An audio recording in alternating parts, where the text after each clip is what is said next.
Hello, my name is Daryl Platty. I'm a host of Your2Dads, and I'm here today with Bob Hamlett, who is a military veteran, a retiree from the Ford Motor Company, a father, grandfather, and are you great-grandfather yet? Yeah. Great-grandfather, part of the greatest generation, and I'm here today to ask him some questions. Well, that's just great. This is my first interview that I've had in a long time. Matter of fact, ever. So this ought to be interesting. Well, I'm glad that you could do this with me today, and I really appreciate that. Yeah.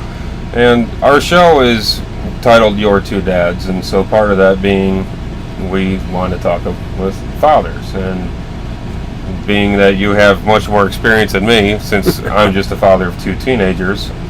So I would like to take advantage of your knowledge and your life experience, and I would start off with a simple question is, when it comes to your father, in the simplest terms, how would you characterize your father? Well, I came from a broken family. My mother and father divorced when I was 3. My grandparents raised me. My dad's parents. Now, my dad, he had another family, but I'll never forget, he was always there for me. He was there when I got in trouble, and I got in trouble a lot.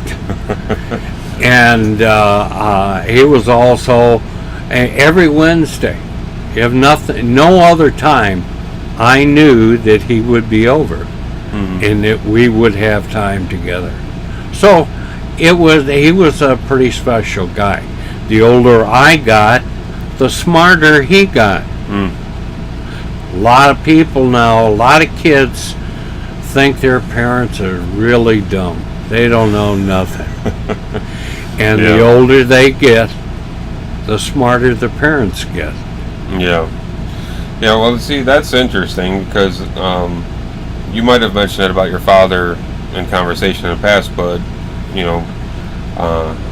if I would have remembered, I would have asked, how would you characterize your grandfather? Since that's even going back, much longer. He's experienced much more throughout the prime of his years. My grandfather, my family is all Canadian. Okay. My grandmother was born in 1895 on the most southern point in Canada you can get, which is Pelee Island, Canada.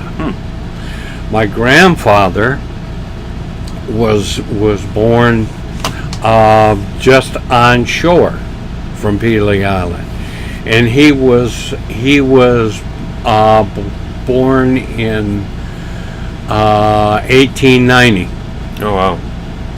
And I was curious about my grandfather's family, so my son and I spent a day in Canada looking up the old family tree, and it turned out to be pretty interesting. Yeah. Like I've got great grandfather that fought at Bunker Hill. Okay. Yeah. So your family goes way. Oh yeah. So for the Americans. Oh, okay. I mean for the British. Right. Okay. Now my grandfather, he was a Mustanger. He was a commercial fisherman. He fished the Great Lakes. He started when they left when he lost his ship, his boat, fishing boat. He took my grandmother and my dad up to the Canadian Northwest, and he was a trapper up there. Oh wow! Now, They almost starved to this. And this is my grandmother telling me this. And he came back, moved back down here. He went to work on the Great Lakes on the ore ships. Well, he also did, he worked himself up to be a captain on an ore ship that was owned by General Motors. And when he retired from that, he went to work at Pontiac Motors as superintendent. So it went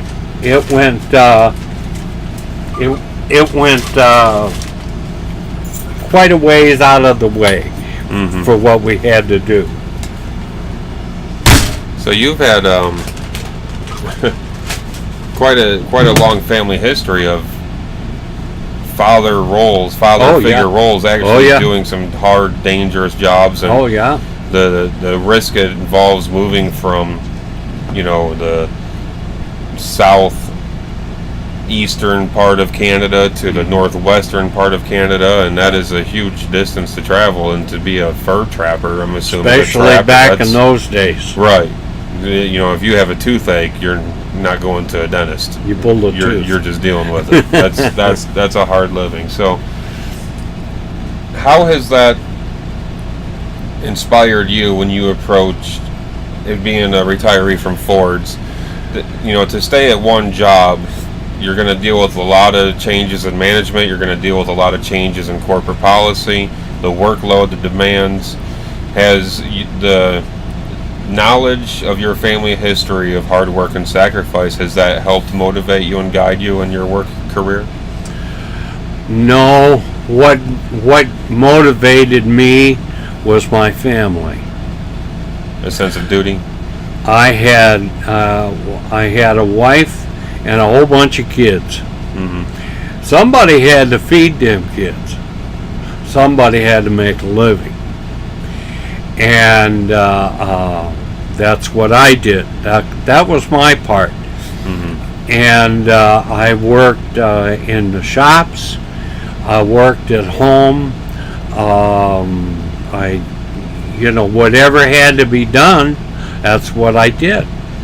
So I instilled good hard work into my kids, and they're still that way today. So it's almost a part of just being a man then. When you're approached with a certain amount of responsibility, there's something within you that makes you step up to the plate, kind of a thing, where it's maybe the knowledge of the right and wrong has some sort of influence from your grandfather. Possibly, because when you come from that. My dad was a role model, of course. He was my dad. I listened to what he said. And he never lied to me. So, good or bad, he would tell me the truth. And that's what I do with my kids. They may not hear the answer, but they're going to hear the truth. And they know that. Right, and that is actually a cornerstone of our show, Your2Dads, is speak the truth, say what you think, and accept what comes along with that. You're not going to be popular by speaking the truth, but if I don't tell my kids the truth of consequences, then they're going to learn the hard way and they're going to fall flat on their face. But they may not fall flat on their face. It's just going to be harder for them to do it. Right. That doesn't mean that they won't do it, but you got some pretty good kids. Yeah. And is there any, speaking of the virtues of truth and hard work, is there anything other than that as far as virtues that you wish you could instill or pass down to your descendants, your great-grandchildren, as they come into maturity or have kids themselves? Yeah. Well, let's say, other than good hard work, it's education. If you don't, nowadays, having just a high school education is not enough. You've got to have a college education, and sometimes that isn't enough. Mm-hmm. You've got to be specialized in the right field. Yeah. And you have to have an aptitude for that. Mm-hmm. Otherwise, you're just going to be plugging there your whole life. And there's nothing wrong with that. That's Right. what I did. Right. Yeah, sometimes you have to work 2 minimum wage jobs Yeah. to make ends meet Yeah. until you find your way up.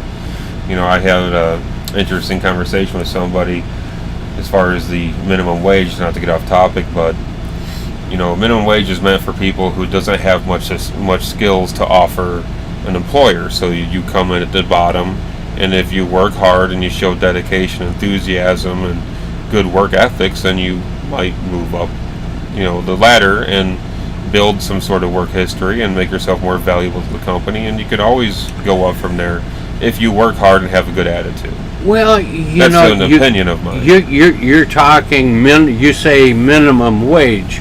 Now, I don't know which minimum wage you're talking about. I'm just talking about the basic, you know, when a company offers you a job. right off the street, you know, okay, we're a big corporation, you have no skills, but we need someone to clean toilets.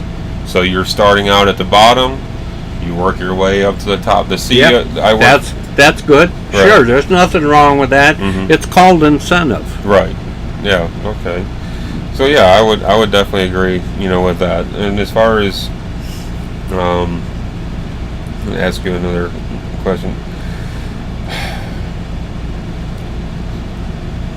This is the part I'll probably edit out because.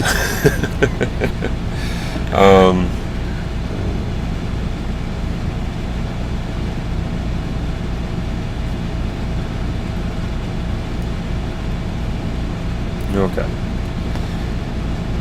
As a man that has traveled to many places around the world, and you've been all over the country to every state many times, some of them, you've come across, I'm sure, many situations where you've interacted with people.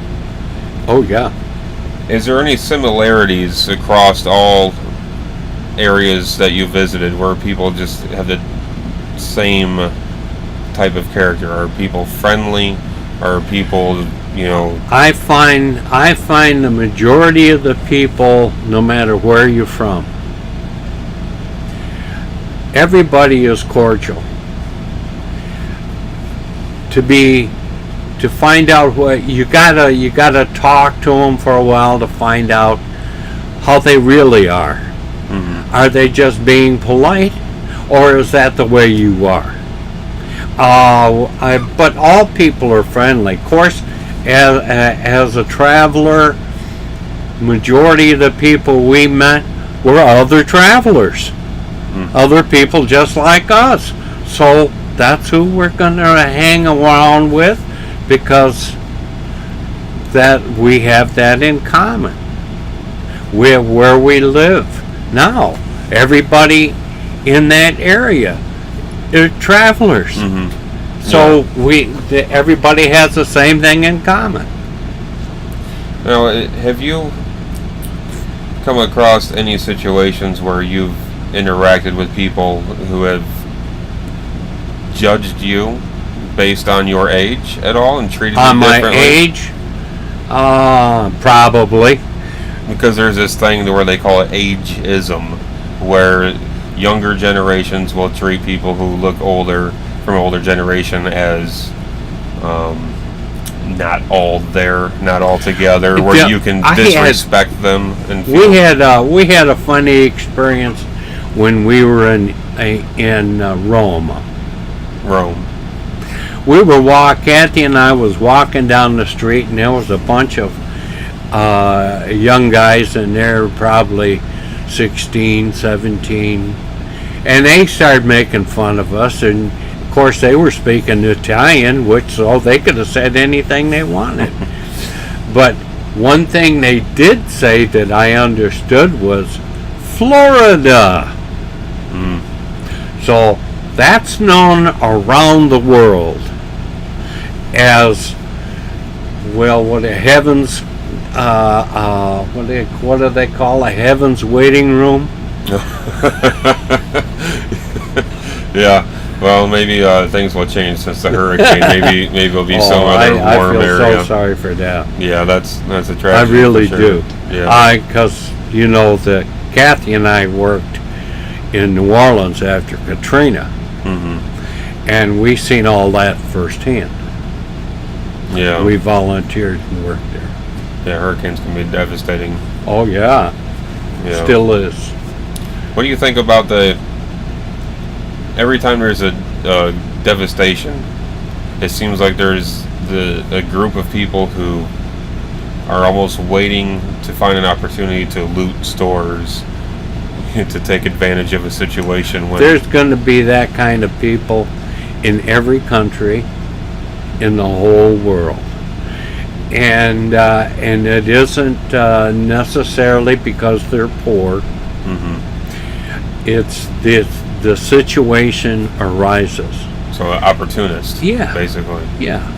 Because there's a lot of people who would look at, I've seen on Facebook a lot, oh, well, I don't see any white people looting, which to me is preposterous to say that, because I think, like you said it perfectly, it's not anything to do with age, it's not anything to do with race or how much money you have. If there's an opportunity and you are somewhat intelligent and you know you can get away with it, it's the same reason why little kids lie.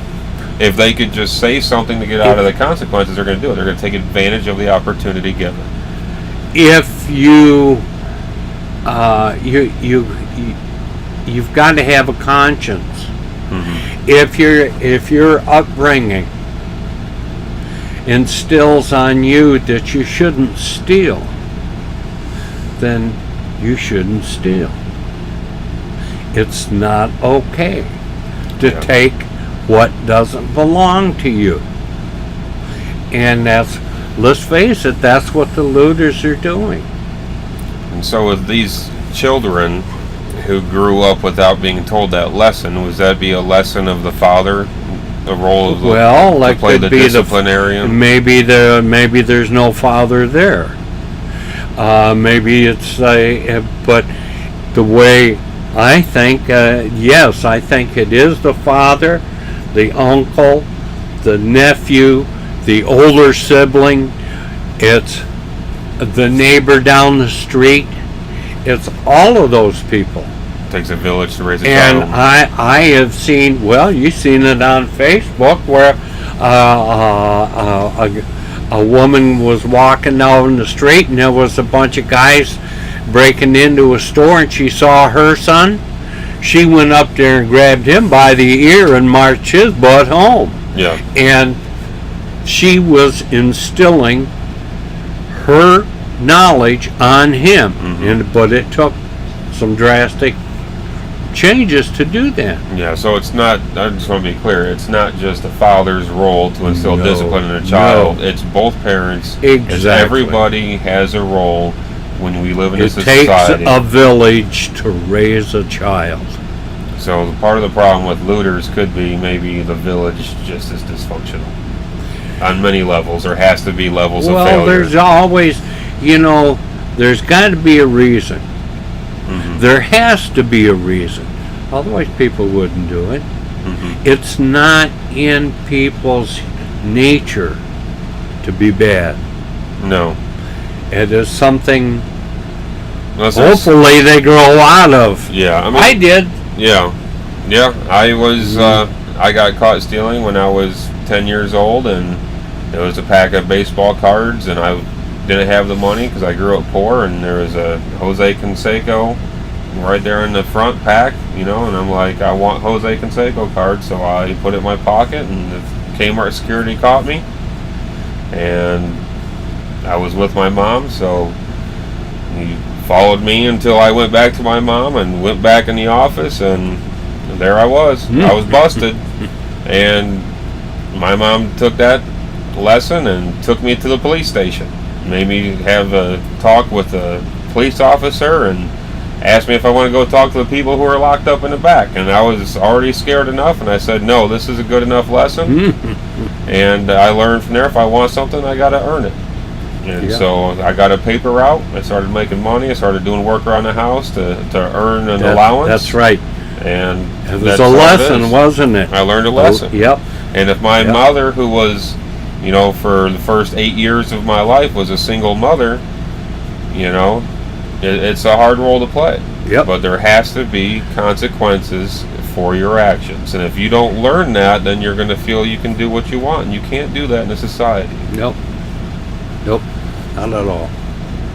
Now, to pick on you for your ageism, you've been witness to many historical pivotal moments in society, in world history, American history. Is there anything that jumps out if I ask you to name one or two or whatever? What is it that first pops? Major thing? Well, when I was in the Marine Corps, I was in when I was a radio and television announcer, and during the Cuban blockade, and they sent me down to Cuba, to Guantanamo Bay, to do interviews. And I thought I was going to be really smart and go walk along the fence line and try and interview some Cubans on the other side of the cyclone fence. Till they started shooting at me. Then the rest of the time I spent all my time in the enlisted man's club interviewing people that came in there. So that rung my bell pretty good. Now, this was about 63? 60, right? 63. Also, when President Kennedy got assassinated, I was on the air. I was doing my show on the air, and I turned on the monitor to check and see if I was going out onto the air, and I was preempted. So that's how I found out. Wow. And then I spent the next 8 hours on a microphone reading cold copy from UPS. And that was hard to do. Yeah. Yeah, the famous, footage of, what was it, Walter Cronkite, where he, yeah, that was definitely a pivotal time in American history for sure. Not just, you mentioned first the Cuban Missile Crisis in that era, and maybe not a lot of people realize just how close we came. And in fact, I was listening to some history documentary just earlier today, and there was actually a Russian submarine in the Atlantic that was escorting the shipment to Cuba, and they were being chased by a U.S. aircraft carrier, and they were dropping death charges on them, and they lost communication for quite a good long period of time. And there was two officers. You had the political officer, and then you had the captain. The captain wanted to shoot his nuclear missiles towards the Atlantic coast, and the political officer finally convinced him not to. And so that one guy, according to this documentary I was watching, is accredited for preventing World War III. Yeah. Because, that was serious. It wasn't just the hard work that Kennedy did with, Robert Kennedy and, negotiating with the Russian ambassador with Khrushchev, but that was serious. Then to follow that up immediately with, 6 months later or so, Kennedy's assassination, not that much longer. It was 63. I was in that was when I was in the Marines. And I was stationed on the East Coast. It was, I was at Cherry Point in Camp Lejeune, which is a infantry base, Marine Corps infantry base, and everybody was gearing up for a war. And you talk about getting butterflies in your stomach. Our base at Cherry Point was a jumping off place for Cuba. So we had the Air Force was in there, set up on part of a runway, and then the course of Navy and the Marines were there. So it was a pretty hairy time. It really was. Scared a lot of people. Yeah, and I would think that would not be something that would be easily to dismiss, as far as like how your perspective on the world, cooperating with each other on political scales. You can't. Everybody has got to cooperate. You can have. Everybody in this world can have a difference of opinion. You don't have to act on it. You can get along. I respect your opinion. I may not feel the same as you, but that doesn't mean that I don't respect you because you have an opinion. Right. On the same token, you should feel the same way towards me. I don't ram my opinion down your throat. It's almost the same that some people will say about religion.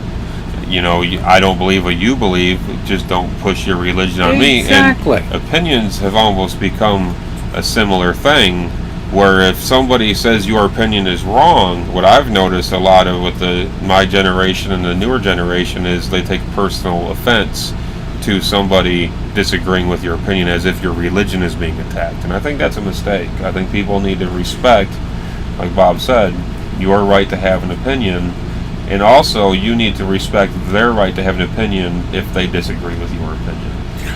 Yeah, most definitely. Now, that doesn't mean you should sit there and argue about it. You can get along. Two of the best buddies in the world can have difference of opinions. Exactly. But they're going to get along. They just don't speak politics. Yeah, politics, religion. There's a few things that are touchy situations, yeah. but that's when it's important to say, let's just agree to disagree, and let's talk about sports.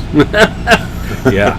Now, is there any advice, speaking on that, is there any advice that you have for young people, young adults, young parents? Oh, wow. That is such an open book. Okay, let me narrow it down to, say, new fathers. New fathers. Be a part of your kid's life. Go to the ball games with them. Take them to the ball games. Interact with them. Be there. Be there. Be there. Go to the dinners with them. They're boring, but do it. Maybe some of these new fathers don't realize that takes a lot more effort than what they're ready for also. Well, if it's do it when you're young, or they won't ask you when they get older. Yeah, you can't. You have to earn the respect of your kids.